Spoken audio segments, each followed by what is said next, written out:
Samajwadi party के विधायक सुभाष पासी और उनकी पत्नी ने मंगलवार को सपा की साइकिल का हैंडल छोड़कर बीजेपी का कमल हाथ में थाम दिया।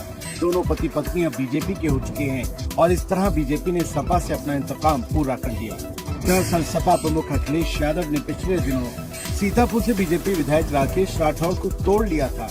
बीजेपी ने इसका लगान वसूला। सपा से 2 बार के विधायक सुभाष पासी के साथ ही उनकी पत्नी, जो कि सपा महिला मोर्चा की राष्ट्रीय महासचिव है, उन्हें भी भाजपा खेमे में खींच लिया। सुभाष पासी एक ऐसे विधायक हैं जिनकी कई मायनों में अहमियत भी है और हाल ही में वो कई वजहों से चर्चा में भी रहे। सुभाष पासी गाजीपुर जिले की सैदपुर सीट से विधायक हैं। पासी लगातार 2 विधानसभा चुनाव जीत चुके हैं।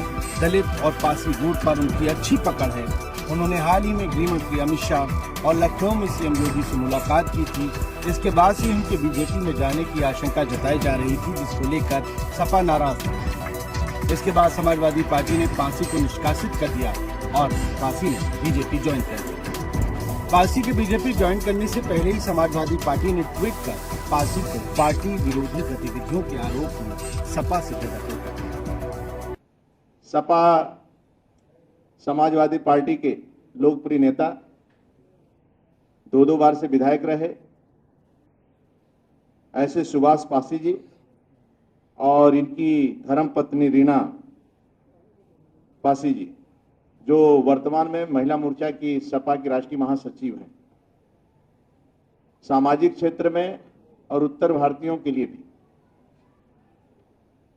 इनका एक विराट स्वरूप भी है और बड़े बड़े कार्यक्रम रचनात्मक करते रहते हैं और प्रदेश की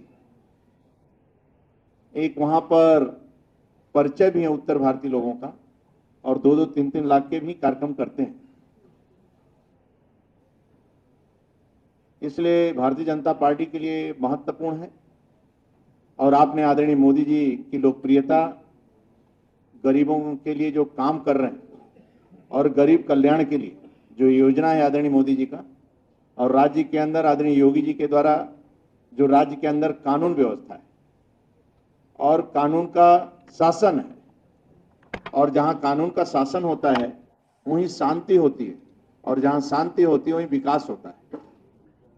ये सब को देखते हुए आपने आदरणीय मोदी जी, योगी जी के प्रभाव के कारण, भारतीय जनता पार्टी के विचारों के कारण आप सदस्यता ग्रहण कर रहे हैं। भारतीय जनता पार्टी को आपने स्वीकार किया है, क्योंकि सपा के मुखिया कभी कभी ऐसे बोल जाते हैं जिससे देश को भी शर्म करना होता है। जो देश के स्वतंत्रता सेनानी हैं वह भी शर्म करते हैं, उनकी आत्मा दुखी हो जाती है।